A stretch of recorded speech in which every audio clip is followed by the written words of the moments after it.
যদি স্ত্রীর ভরণ পোষণ না করতে পারে তবে তাকে অনন্ত জন্ম নরক ভোগ করতে হয়, জন্মে জন্মে। ধরুন কোনো পুরুষের কোনো টাকা রোজগার নেই, কিচ্ছু নেই, আর সে বিয়ে করলো, সেই মেয়েটা ভরণ পোষণ করতে পারলো না, সেই মেয়েটাকে ঠিকমতো সুবিধা দিতে পারলো না, তাহলে জানবেন তার বিয়ে করাটা সার্থক নয়, সে কিন্তু পরের জন্মে নরকে যাবে। এইবার শুনে রাখুন, বিয়ে করার পর কোনো স্ত্রী যদি ধরুন কি যেন একটা খাবার আছে, পিজা নাকি অনলাইনে পিজা অর্ডার করে নাই বলে আপনি ছেড়ে চলে গেলেন, তাহলে কিন্তু আপনার আবার নরক ভোগ হবে। তবে হ্যাঁ, স্বামী যদি বিবাহের পরে সংসার টংসার করার পর রোজগার করে হঠাৎ অক্ষম হয়ে গেল, তখন যদি তাকে ছেড়ে চলে যান তবে আপনার আবার জন্মে জন্মে আপনার নরক ভোগ হবে। কোন স্ত্রী যদি স্বামী খুব সুন্দর রোজগার করে কিন্তু হঠাৎ অসুস্থ হয়ে গেল আর রোজগার নেই, তখন তাকে ছেড়ে যদি কোনো স্ত্রী চলে যায়, জানবেন তার জন্ম ধরে শুধু নরক ভোগ হবে, আপনি জীবন যাপন সুন্দর করতে পারবেন না। দুটো দিক কিন্তু আমি সুন্দর করে বলে দিলাম, একবার শাস্ত্রের কথা বললাম, মন দিয়ে শুনবেন, একটা একটা করে বলবো, মন দিয়ে শুনবেন। স্বামী বেলা 3টের সময় এলো রোদ্রে পুড়ে, শুনছো গো এক গ্লাস জল দাও, কেন গড়িয়ে খেতে পারো না? হ্যাঁ, গড়িয়ে খেতে পারো না, তোমার হাত নাই। ইনি পত্নী নন, ইনি পেতনি। আর স্বামী যদি রাত্রি 12টার সময় এসে বলে দরজা খোল, কি নাম, দরজা খোল বাসন্তী, নিয়ে যদি মারধর করে স্বামী, তাহলে স্বামী নয়, উনি আসামি। আসামি হবেন না আর পেতনি হবেন না, পত্নী হন, স্বামী হন, সংসার সুখী হবে। একটা একটা করে শুনবেন, খুব দামি দামি কথা আছে, প্রত্যেকটি কথার মধ্যে একটা করে শিক্ষা আছে। এই শিক্ষাগুলো জীবন নিতে পারলে আপনার কীর্তন শোনা সার্থক হবে। একটা একটা করে শুনবেন। মুকুন্দ সরকারের ছেলেটা যখন জন্ম নিল, বাচ্চা জন্ম নিলে আপনার মুখে কি দিন জোরে বলুন? নিম পাতা ও মধু। আচ্ছা, একজন হাত তুলে বলুন তো মধু দিলে কি হয়? আপনাদের মনে কিন্তু একটা ভুল ধারণা হয়ে আছে, মধু দিলে বাচ্চা মিষ্টি মিষ্টি কথা বলে। আজকে ভুল ধারণাটা ভেঙে দিয়ে যায়, মধু দিলে বাচ্চার জীবনেও মিষ্টি কথা বলবে না। কত ছেলেকে মধু খাওয়ালেন, সব কি মিষ্টি কথা বলে? জোরে বলুন হ্যাঁ না না। আসলে তা নয়, মধু দেওয়ার সময়টা কখন ওইটা জানতে হবে, তাহলে মিষ্টি কথা বলবে।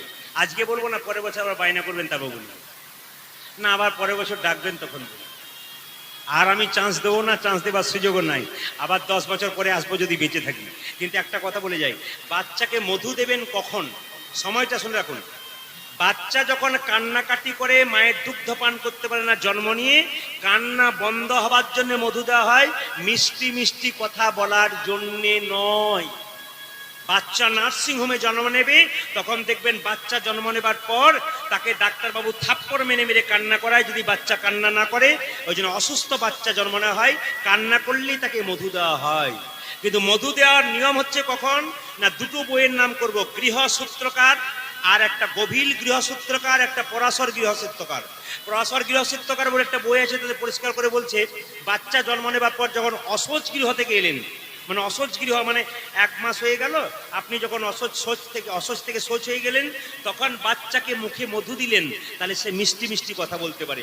তার চাইতে গভীর গৃহসূত্রকার বলল আরো নিয়ম আছে, যদি অন্নপ্রাশনের দিনে বাচ্চাকে কোলে নিয়ে সূর্যদেবের দিকে তাকানো করালেন, তাকানোর পরে বাচ্চাটাকে মাটিতে শুয়ে দিলেন ধরিত্র দেবীর কাছে, শুয়ে দেওয়ার পর আপনাকে মা ধরিত্রীকে কাছে শুয়ে দিয়ে সূর্যদেবের কাছে মা প্রার্থনা করবে, হে সূর্যদেব, আমার ছেলে বা মেয়ে যেন উজ্জ্বল হয়, তোমার মতো জ্যোতির্ময় হয়, এটা প্রার্থনা করতে। তারপর মধুটা মুখে দিলে 100% গ্যারান্টি দিচ্ছে গভীর গৃহসূত্রকার, বাচ্চা অবশ্যই মিষ্টি মিষ্টি কথা বলবে। আনে কি শ্যাম সুন্দর কি? আচ্ছা মায়েরা, দামোদর মাস মানে কি? আসতে দাম উদর, দাম মানে কি? দড়ি। উদর মানে কি? পেট। মা যশোদা দড়ি দিয়ে কৃষ্ণের পেটটা বেঁধে দিয়েছিল। না না, দড়ি দিয়ে কখনো কৃষ্ণকে বাঁধতে পারে? শাস্ত্র বলছে প্রেমের দড়ি দিয়ে বন্ধন করেছিল। এই দামোদর মাসের কথা একটু আপনাদের বলবো। কালী পুজো আসছে, এই 3টি মাস খুব গুরুত্ব, আস্তে আস্তে আস্তে, জীবনে 3টি মাস খুব গুরুত্বপূর্ণ, মাঘ মাস, বৈশাখ মাস আর কার্তিক মাস। একাদশী হচ্ছে শ্রেষ্ঠ সমস্ত উপবাসের মধ্যে, সমস্ত নদীর মধ্যে গঙ্গা শ্রেষ্ঠ, সেরকম সমস্ত বছরের মাসের মধ্যে কার্তিক মাস হলো শ্রেষ্ঠ। এই মাসে আপনারা বোনাস পান। সরকারি চাকরি যারা করে বা কোম্পানির চাকরি যারা করে, পুজোর সময় যেমন বোনাস পাওয়া যায়, এই মাসটাতে বাড়তি কিছু আপনাদের পাওনা থাকে। এই মাসে এই কাজগুলো করলে আপনাদের লাভ আছে। কি কি শুনে রাখুন।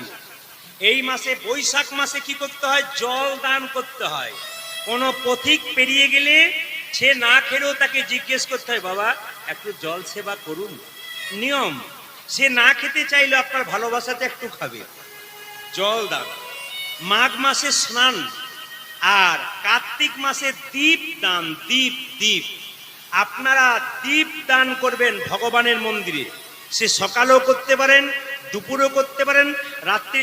কিন্তু দামোদর মাস শুরু হয়ে গেছে কখন থেকে বলুন তো? কখন থেকে? লক্ষ্মী পুজোর পূর্ণিমার দিন থেকে শুরু হয়েছে। আগামী রাস পূর্ণিমাতে শেষ হবে। কিন্তু আস্তে এইদিকে তাকাবেন। এই যে দীপ দান, এই যে আমাদের দুর্গা কালী পুজোর সময় দেখবেন দীপ দান হয়, এর আরেক নাম দীপান্বিতা। এর আরেক নাম দেখবেন কি, যেটাকে বলা হয়, কি বলা হয় কালী পুজোর সময়? কি দেওয়ালি। দেওয়ালি বলা হয় না? আর দীপাবলি, দেওয়ালিও বলা হয়। দীপাবলি বলা হয়, দেওয়ালি বলা হয়। এটা শুধু এই সময় নয়, এটা আরেকটা যুগে ছিল, ত্রেতা যুগে। রামচন্দ্র এবং সীতা 14 বছরের জন্য বনবাসে গেল, রাবণকে হত্যা করলো, রাক্ষসগুলোকে হত্যা করলো। যখন ফিরে এলো, সমস্ত অযোধ্যাবাসী, সমস্ত অযোধ্যার মানুষ গোটা অযোধ্যাটাকে একবারে আলোয় আলোয় সজ্জিত করেছিল। সেই দিনও দীপাবলি হয়েছিল। আবার যদি দাপরে যান, সেখানেও দীপাবলি পাবেন। কারণ বলুন তো, পঞ্চপাণ্ডব যখন দ্রৌপদীকে নিয়ে কোথায় গিয়েছিল? 12 বছরের জন্য বনবাসে গিয়েছিল, আর 1 বছর অজ্ঞাতবাস ছিল, নিয়ে 13 বছর। যখন ফিরে এসেছিল তো দাপরে, তখন সমস্ত হস্তিনাপুরবাসীরা কি করেছিল? দীপ দান করেছিল। ওই জন্য আপনাদের কাছে নিবেদন রইল, এই প্রত্যেকটা দিন দাদা ভাইরা, বাচ্চা বাচ্চা ছেলেরা যারা এসছো, তাদের সাথে নিবেদন রইল, সন্ধ্যাবেলায় সমস্ত কাজ সেরে একটু প্রদীপ জ্বালিয়ে গোবিন্দের মন্দিরে দাও। দীপ দান করলে লাভ হয়। বাড়তি সুযোগ কিন্তু এই সময় পাওয়া যায়। তা ছোট্ট ছেলে যখন রঘুনন্দন জন্ম নিল, বাবা এই গানটা গাইতে লাগলো। লক্ষ্য করুন, এক সময় সে যখন বড় হয়ে গেল, তখন তার বাবা বলল, এইদিকে আয়, কৃষ্ণ কথা শোন, হরি কথা শোন। বাচ্চা ছেলেটার বাবা কি করছে না, নাড়ু খাওয়াচ্ছে। সবাই দর্শন করুন, নাড়ু খাওয়াচ্ছে, মাথায় কাপড়টা নিন, সবাই দর্শন করুন কিভাবে গাইছে দেখুন। সবাই মিলে দর্শন করুন।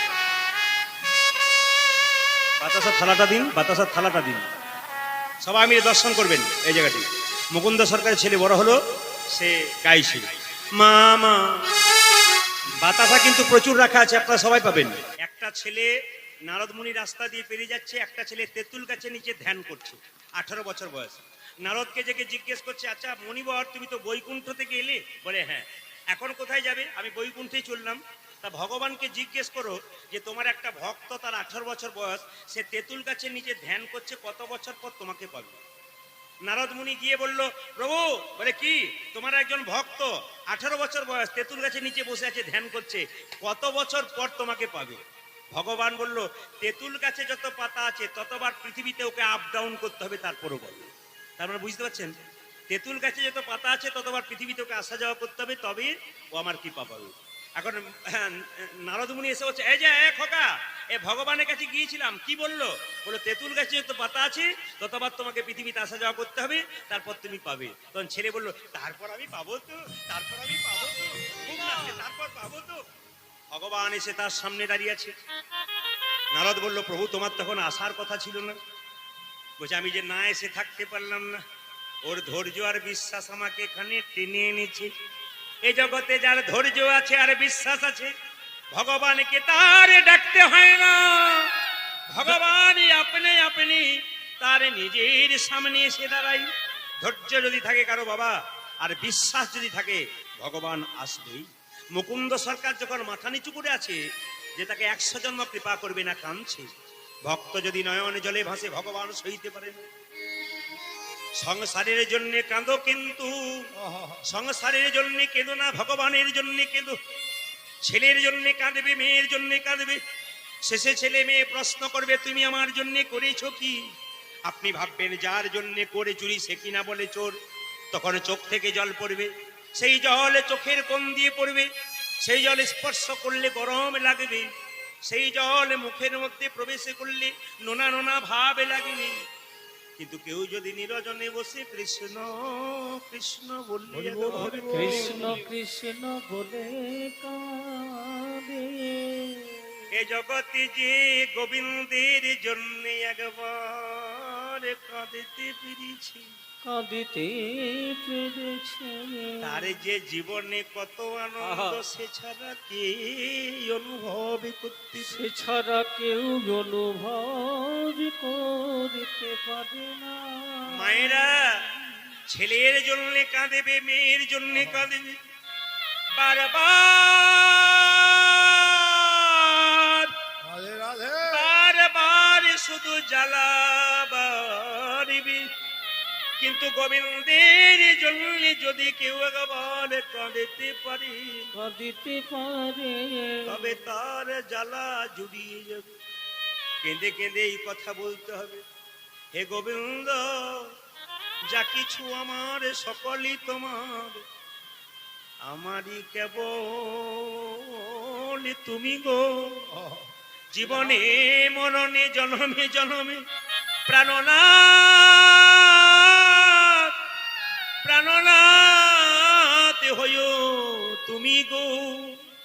এইভাবে কেউ যদি কাঁদিতে পারে, ভগবান তার কান্না সইতে পারে। রাধে রাধে। মুকুন্দ সরকার মাথা নিচু করে যখন কাঁদছে, মহাপ্রভু সইতে পারলো না, এসে বলছে, মুকুন্দ তুমি কাঁদছো প্রভু, তুমি আমার ভাইকে কৃপা করলে, আমাকে করলে না। মহাপ্রভু বুঝিয়ে দিল, শোনো মুকুন্দ, এ সংসারে যারা বড় ভাই হয়, যারা বড় বউ হয়, তাদের দায়িত্ব সব চাইতে বেশি থাকে। যারা কীর্তন শুনতে এসছেন মন দিয়ে শুনবেন, এগুলো মহাপ্রভুর বাণী। বলছে সংসারে যারা বড় ভাই বড় বউ হয়, তাদের দায়িত্ব সবচাইতে বেশি থাকে। কেন?